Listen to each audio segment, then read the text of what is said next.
Welcome to our channel. Today we how to set up activity reporting in HubSpot for sales productivity. Complete guide step by step clearly. To set up activity reporting in HubSpot for sales productivity, start by logging into your HubSpot account. Navigate to the sales dashboard from the main menu. Locate the Reports tab on the navigation bar. Click on the Reports tab to access the reporting section.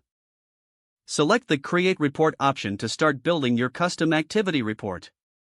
Choose the single object report type for activity tracking.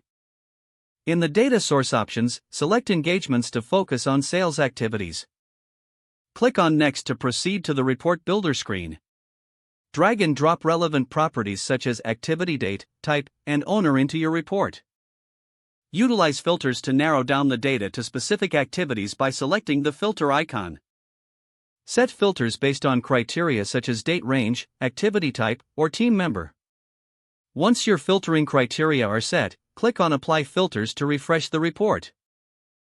Review the report preview to ensure it reflects the desired sales activities. Customize the report further by adjusting the visualization settings if needed.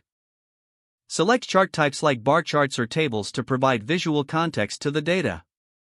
After finalizing the setup, click Save to store your report.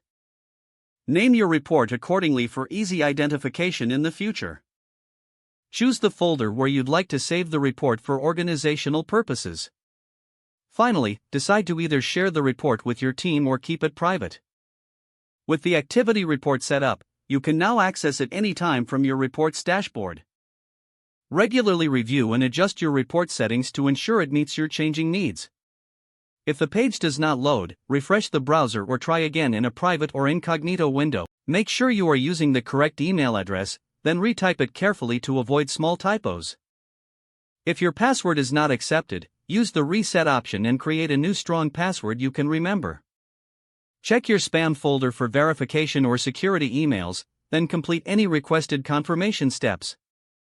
Enable two-factor authentication if available to improve account security and reduce unauthorized access risk.